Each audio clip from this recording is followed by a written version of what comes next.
श्री असाउद्दीन ओवैसी। बहुत बहुत शुक्रिया सर। स्पीकर सर, मैं ये वक्फ तरमीमी बिल की मुखालिफत में खड़ा हुआ हूं। किसी एक शायर ने बड़ा अच्छा कहा था, जब भी ज़मीर और ज़र्फ का सौदा हो दोस्तों, जब भी ज़मीर और ज़र्फ का सौदा हो दोस्तों, कायम रहो हुसैन के इनकार की तरह। सर, ये वक्फ तरमीमी बिल भारत के गयूर मुसलमानों के ईमान पर, इबादत पर एक हमला है। नरेंद्र मोदी की हुकूमत ने इस मुल्क की सबसे बड़ी अक़लियत के खिलाफ एक ऐलान जंग कर दिया, और ये जंग ना सिर्फ मेरे जिस्म पर है, बल्कि मेरी आज़ादी पर, मेरी समाजी और माशी मार्जिनलाइजेशन पर है, मेरी शहरियत पर है, मेरे मदरसे, मस्जिदों, खानखाहों और दरगाहों को निशाना बनाया जा रहा है। और ये हुकूमत सच्चाई को नहीं बयान कर रही है कि ये तरमीमी बिल से मुसलमानों का तहफ़्फ़ुज़, तरक्की और गुर्बत का खात्मा होगा। ये सरासर झूठ है। सर, अगर आप आइन के आर्टिकल 14 को देखेंगे तो उसमें लिखा हुआ है इक्वल प्रोटेक्शन। अब आप देख लीजिए सर के हिंदू, सिख और जैन को और बौद्ध को उनके एंडोमेंट में तहफ़्फ़ुज़ मिलेगा, क्योंकि उनका एंडोमेंट बाय यूजर बरकरार है और उनका एडमिनिस्ट्रेशन उनके हाथ में होगा। कि गैर हिंदू या गैर उनके मजहब का आदमी दान भी दे सकता है उनके लिए, और एंडोमेंट बोर्ड का तहफ़्फ़ुज़ भी मिलेगा, क्योंकि उसके ऊपर ओवरराइडिंग क्लॉज अप्लाई नहीं होगा, लिमिटेशन का कानून उस पर अप्लाई नहीं होगा। उसके बरक्स ऑपोजिट आप देख लीजिए, मुस्लिम वक्फ को वक्फ बाय यूजर निकाल दिया गया। एक मुस्लिम वक्फ की जायदाद पर कब्जा होगा, लिमिटेशन लगेगा, तो जो एनक्रोचर है, जो खाबिज है, वो रातों रात मालिक बन जाएगा और एक गैर मुस्लिम वक्फ बोर्ड को एडमिनिस्टर करेगा। ये आर्टिकल 14 के इक्वल प्रोटेक्शन का वायलेशन। अब आर्टिकल 14 में सर इक्वालिटी बिफोर लॉ भी है, और उसका कैसा वायलेशन हो रहा है कि कोई आर्बिट्ररी स्टेप नहीं ले सकता, और कोई भी ऑफिशियल किसी भी तरीके से गलत आर्बिट्ररी फैसला नहीं लगा। यहां पर आप एक डेजिग्नेटेड ऑफिसर को रखकर वो फैसला लेगा कि ये जायदाद वक्फ की है, गवर्नमेंट की है। क्या ये प्रिंसिपल्स ऑफ नेचुरलिटी के खिलाफ नहीं है, जिसका तकर्रुर एग्जीक्यूटिव करती है? ये हमारे theory of separation of powers, Bharat के आइन का बेसिक स्ट्रक्चर का हिस्सा है। क्या इसका वायलेशन नहीं है? सर, आर्टिकल 25 का वायलेशन कैसे है कि आप मुसलमानों से वक्फ बाय यूजर छीन रहे हैं और फिर आप कर्ब कर रहे हैं वक्फ वाल औलाद को, मगर वहीं पर दूसरे धर्म के मानने वालों को उनके मजहब पर चलने की पूरी इजाजत है। लफ्ज जो आर्टिकल 25 में इस्तेमाल हुआ सर, वो इक्वली एंटाइटल्ड, यहां पर मुसलमानों के इक्वल एंटाइटल्ड नहीं हो रहा। अभी हम गृह मंत्री का, वजीर दाखिला का यहां पर उनका हमने तकरीर सुनी, यहां पर वो ये कहते हैं, वजीर दाखिला, शायद वो कटमुल्ला की जबान ना कह दें, वजीर दाखिला कहने पर वजीर दाखिला ने अपने बयान में कहा कि बोर्ड और काउंसिल जो होगा वो माने वक्फ इस्लाम से अलग है। सर, अगर ये बात सच है आपकी, तो फिर आपको यह कानून बनाने की जरूरत ही नहीं है। आप एक नॉन स्टैट्यूटरी बॉडी बना दीजिए। ये जो कानून बन रहा है ना सर, ये आर्टिकल 26 इसका सोर्स है, और आर्टिकल 26 जब इसका सोर्स है तो आर्टिकल 26 का ABCD क्या कहता है कि रिलीजियस डिनोमिनेशन को अपने मजहब के अफेयर्स खुद चलाना, मूवेबल इमूवेबल प्रॉपर्टी को लेना और एडमिनिस्टर करना। जब हिंदू धर्म को, बौद्ध धर्म को, सिखों को यह राइट दिया गया है, तो आप कैसे मुसलमानों से छीन रहे हैं? तो यह आर्टिकल 26 का ग्रेव वायलेशन है। तो सर, अब वक्फ बाय यूजर का मामला देखिए, मिनिस्टर साहब ने कहा कि एंक्रोचमेंट हो रहा है, 17,000 एंक्रोचमेंट हुए हैं। तो यही नरेंद्र मोदी की हुकूमत ने 2014 में उस वक्त के मंत्री ने एक Waqf properties eviction of unauthorised occupants bill को इंट्रोड्यूस किया। आपने विड्रॉ कर लिया 2024 में उसको। क्यों विड्रॉ किया सर आपने? जब आप मान रहे थे कि एंक्रोचमेंट हो रहा है तो आपने बिल को विड्रॉ कर लिया। अच्छा सर, अब वक्फ बाय यूजर को आपने निकाल दिया, माने कंडीशन क्या लगाए कि अगर उसमें डिस्प्यूट होगा और गवर्नमेंट प्रॉपर्टी होगी। सर, डिस्प्यूट तो है। मिसाल के तौर पर मोहिबुल्लाह साहब जिस मस्जिद के इमाम है, पार्लियामेंट के सामने मस्जिद है सर, 123 प्रॉपर्टीज में मस्जिद है, डिस्प्यूट चल रहा है। कल कलेक्टर या डिस्ट्रिक्ट ऑफिसर बोलेगा कि भाई साहब ये गवर्नमेंट प्रॉपर्टी है, स्टिकर लगा दिया जाएगा, मस्जिद बंद गवर्नमेंट प्रॉपर्टी हो गई, होगी ना सर। अब ये बताइए, आप जब से यहां पर पूरे बीजेपी रूलिंग पार्टी हमको ज्ञान दे रहे हैं कुछ नहीं होगा, कुछ नहीं होगा, मैं दलील के साथ बता रहा हूं आपको।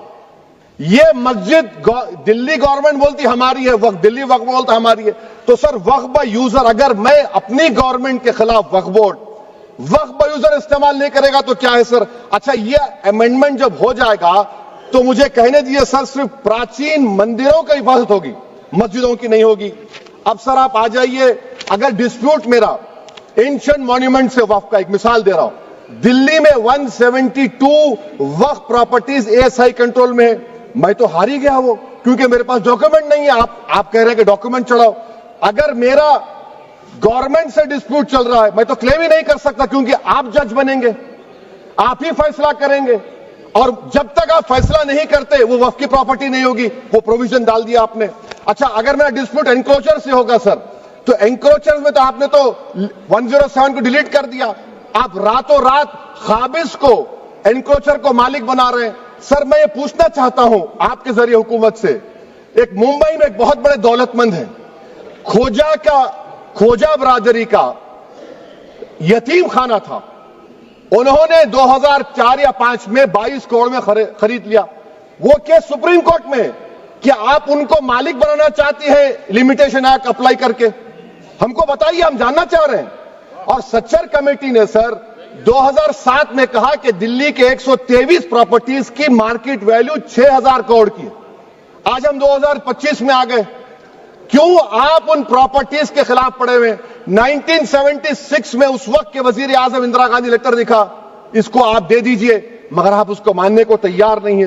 तो सर और एक जो झूठ फैलाया जा रहा है, management empowerment efficient development, sir this bill takes any management from the hands of Muslims, disempowers the waqf in comparison to any other stakeholder, takes away the efficiency of administration and hampers development.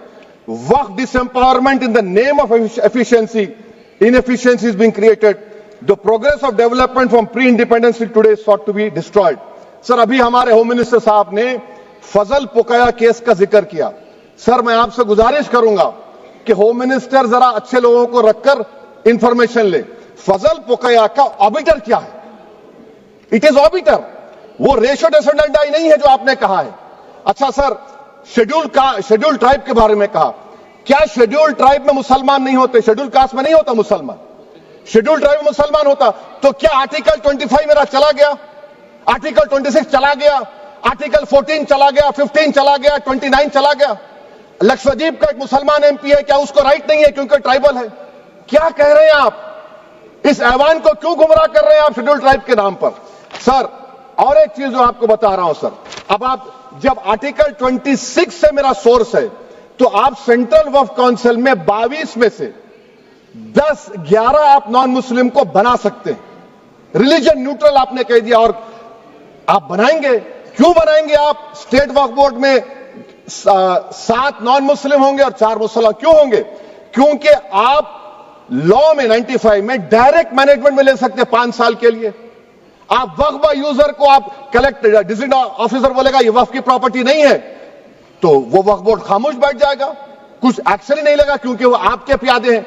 अच्छा, जब आप nominate करेंगे sir मैं Modi government के खिलाफ no confidence ला सकता हूं, मगर वक्फ बोर्ड का चेयरमैन जो नॉमिनेट होगा उसके खिलाफ नो कॉन्फिडेंस नहीं ला सकते, हम बिल्कुल नहीं ला सकते। क्या मजाक है बताइए आप? ये डेमोक्रेसी है। नॉमिनेट भी स्टेट गवर्नमेंट करेगी, वो अगर डिक्टेटर बन जाएगा जैसा आज भारत में हो रहा है तो वो भी नहीं हटेगा। कम से कम यहां पर तो इलेक्शन है, वहां पर तो आप 5 साल झेलते रहो उसको। अच्छा सर, अब ये जो क्लॉज 11 और क्लॉज 9 आप 16AA से देखिए, where the qualification of the members of the board has been limited only to 3 categories contained in 14(1)(c). Intention is very clear that the majority is to be packed with non-Muslims. So who will defend my interests, sir? If I cannot depend on the state waqf board, central waqf council, which are going to comprise non-Muslims, this in itself is a clear violation of Article 26, 14 and 15, sir. अच्छा sir, CO पहले 95 act में था कि word मुस्लिम, आपने गायब कर दिया उसको। अरे आखिर क्यों इतनी नफरत है आपके लफ्ज मुसलमान से? अच्छा, फिर क्या कह रहे हैं आप कि ये भी आर्टिकल 26 का वायलेशन है। सब जितने हिंदू धर्म के प्रॉपर्टीज है, सिख धर्म के है, बौद्ध के है और आपके जैन के, वहां पर उन्हीं के मजहब का ऑफिसर होगा। और कहां पर नहीं होगा? वक्फ बोर्ड में। Waqf board is a pure religious institution, इसको समझने की जरूरत है। तो आप ये कर दे रहे हैं सर। अच्छा सर, आप देखिए, अब आप आ जाइए ये ट्राइब्यूनल पर। मुझे समझ में नहीं आया सर कि हमारे होम मिनिस्टर वजीर दाखिला ने क्या कह दिया कि 2013 में 2013 का जो कानून है वो नहीं बनता तो हम नहीं लेके आते। मैं बड़े अदब के साथ उनसे पूछना चाह रहा हूं कि क्या उस वक्त राजनाथ सिंह साहब, अडवाणी साहब, हमारी लेट सुषमा स्वराज, ये बड़े बड़े नेता यहां बैठे थे? आपने यूनानिमस उस कानून को पास करवा दिया। कीर्ति आजाद थे उस वक्त, अब यहां बैठे हैं वो टीएमसी में। तो क्या आप गलत थे या वो गलत थे? हमको बता दीजिए, आप बता दीजिए। क्योंकि अगर अडवाणी आपके लिए बहुत बड़ा नेता है, मेरे लिए नहीं हो सकते, आपके लिए आपने पद्मश्री दिया उनको। मोहतरमा सुषमा स्वराज की जबरदस्त तकारीर का मैं कायल हूं। वो बैठकर उस 2013 को यूनानिमस पास कर दिए। मुझे कंफ्यूजन है कि क्या अमित शाह, नरेंद्र मोदी बड़े हैं या अडवाणी बड़े हैं? आपके लिए आप तय कर लीजिए। अच्छा सर, आपके tribunal sir, railway Clements tribunal, NGT tribunal, income tax, वैसे 14-15 ट्राइब्यूनल है। हिंदू एंडोमेंट का ट्राइब्यूनल, सबका अपील नहीं होती, रिव्यू होता है। गृह मंत्री सरकार कह रही है कि नहीं, रोक दिए, रोक लगा। कैसे रोक लगाते हैं? रिव्यू और अपील में तो फर्क होता है ना सर। आप ही कह रहे हैं कि पूरे कोर्ट्स में बैकलॉग है और आप अपील कर रहे हैं। अच्छा सर, रिटायर्ड डिस्ट्रिक्ट जज 95 में सिटिंग डिस्ट्रिक्ट जज था, जो एडमिनिस्ट्रेटिव कंट्रोल था सीजीआई साहब, उसको निकाल दिए। अच्छा सर, अब आप अभी हमारे मंत्री साहब ने कहा trust, sir Shri Sai Baba trust 2004, वो ये कहता है जो ऑफिसर उसमें काम करता है उसको साई बाबा का डिवोटी होने चाहिए और उसको डिक्लेरेशन लिख के देना पड़ेगा। यहां पर हो रहा तो यहां पर क्यों नहीं हो रहा? अच्छा सर, आप फिर देख लीजिए, ये आपका हो गया सर। हां, अब अमित शाह साहब ने सेक्शन 2A के बारे में कहा और उन्होंने इस बात का इकरार कर लिया कि दाऊदी बोहरा के लिए यह बनाया गया है। मगर मैं आपके जरिए से गवर्नमेंट से पूछना चाह रहा हूं, आपने तो उस प्रोवाइजो में दाऊदी बोहरा का नाम ही नहीं लिखा। आपने उनको भी थैंक यू कर दिया, उनका नाम क्यों नहीं लिखा आपने? और सर, और गवर्नमेंट क्या कर रही है? आप मुस्लिम समाज में जो बेकार किस्म के लोग हैं उनको एक रास्ता बना रहे हैं, एग्जिट दिखा रहे हैं कि तुम्हें वक्त से बचना है तो तुम्हें ट्रस्ट बना लो। ये क्या कर रहे हैं सर आप? कम से कम उन दाऊदी बोहरा को आप दे देते। अच्छा sir, clause 3V section 36 clause 18 देख लीजिए। Oral Waqf, oral appointment has sought to be discontinued even though it is recognized practice in Islam. Muslim personal law is recognized oral waqf and 1937 Shariat Application Act. Sir, आप clause 3(9) पर आ जाइए। 5 साल के लिए मुसलमान। मैं किरण रिजिजू से पूछना चाहता हूं, सर दाढ़ी रखे तो मुसलमान प्रैक्टिसिंग है या क्लीन शेव आपकी तरह है? तो बताइए हमको, प्रैक्टिसिंग क्या होगा? अच्छा, किसी को पकड़ के मॉब लिंच कर दिया और बोले कि JSR का नारा लगाया, और वो JSR का नारा लगाया तो क्या मुसलमान रहेगा? नहीं रहेगा। या फिर देश के प्रधानमंत्री ने कहा था कपड़े देखकर पहचानो, तो क्या कपड़े देखकर आप कह देंगे?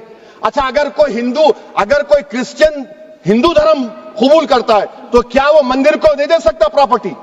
फिर भारत के संविधान में आर्टिकल 300 क्यों है सर? राइट टू इक्वालिटी क्यों है? फ्रीडम ऑफ रिलीजन क्यों है? 5 साल कहां से लाएंगे? अच्छा सर, और एक चीज सर, और एक चीज मैं आपको बोल के खत्म कर दूंगा सर। इस बिल में वक्फ औलाद का सर, इसमें आप देखिए clause 4(3)(2), the creation of waqf al-awlad shall not result in denial of inherent rights to heirs, including women heirs or the waqif or any other right of person. Sir, ये article 25 का violation है, शरीयत application act 37 का violation, article 300A का violation है। अच्छा, हिंदू धर्म में सेल्फ एक्वायर्ड प्रॉपर्टी को एक हिंदू, अब उसके फर्ज के 2 बच्चे हैं, वो एक को अपनी पूरी दौलत दे सकता है, कोई रोक टोक नहीं है। वो कहेगा नहीं मैं घर के बच्चों को नहीं दूंगा, मोहल्ले के गरीब को दे दूंगा, वो भी कोई रोक टोक नहीं है। वहां पर आपको बच्चों की फिक्र नहीं है। जब मैं अपनी प्रॉपर्टी को अल्लाह को मालिक बनाकर दे रहा हूं, आप कह रहे बच्चों की फिक्र नहीं है। इतनी मोहब्बत आप बिल्किस बानो से दिखा देते तो आपके लिए दुआएं देती आपके लिए। तो सर आप दूसरी बात आप देख लीजिए सर, आखिरी बात कहकर मैं अपनी बात को मुकम्मल कर रहा हूं सर। नहीं खैर मैं मुकम्मल कर रहा हूं, स्पीकर साहब बहुत टाइम दे दिए। सर आप देखिए इसमें अमित शाह साहब बोले कि इतनी प्रॉपर्टीज का कब्जा हुआ, चोरी हुई, ये हुआ। सर क्लॉज 2652A सेक्शन, अगर कोई प्रॉपर्टी बेचता है 2 साल की सजा थी, आपने क्या कर दिया, उसको 6 महीने कर दिया। नॉन बेलेबल था, आपने बेलेबल कर दिया। सेक्शन 40 की बात करते हैं, सेक्शन 40 में सर हमको जो ज्वाइंट वर्किंग कमेटी का जो नोट्स दिए उसमें मिनिस्ट्री ऑफ माइनॉरिटी अफेयर्स ने कहा कि 30 साल में 515 केसेस सेक्शन 40 के और सिर्फ 8 लोग कोर्ट को गए। वक्फ यूजर का कानून तेलंगाना आंध्रा में है, सेक्शन 40 का कानून तमिलनाडु 63 है, आंध्र प्रदेश में 43 है। और सर आप डायरेक्शन दे रहे हैं, अच्छा क्लॉज 4218B देखिए सर, आप रूल बना रहे हैं, कोऑपरेटिव फेडरलिज्म के खिलाफ है, इतना रूल बना रहे हैं। और आखिर में सर मैं आपको बताना चाह रहा हूं स्पीकर साहब, ये बिल का मकसद सिर्फ मुसलमानों को जलील और रुस्वा करना है, मुसलमानों को दूसरे दर्जे का शहरी बनाने का इनका मकसद है। सर अगर आप हिस्ट्री को पढ़ेंगे तो महात्मा गांधी उस वक्त के व्हाइट अफ्रीका में सफेद फार्म अफ्रीका के कानून को महात्मा गांधी ने कहा था कि ये मेरा कॉन्शियंस इसको मानता नहीं है, मैं इस कानून को कबूल नहीं करता हूं। तो महात्मा गांधी ने क्या किया, उन्होंने उस कानून को फाड़ दिया। तो मैं गांधी की तरह इस कानून को फाड़ता हूं, ये अनकॉन्स्टिट्यूशनल है सर। इस देश में झगड़े पैदा करने का काम बीजेपी करना चाहती है मस्जिद और मंदिर के नाम पर, इसीलिए मैं इसका कंडेम करता हूं और मैं आपसे गुजारिश करता हूं कि मैंने अपने 10 अमेंडमेंट दी है, आप इसको कबूल करिए सर, मुझे बोलने का मौका दीजिए और उस पर डिवीजन का मैं डिमांड भी करूंगा। Thank you sir.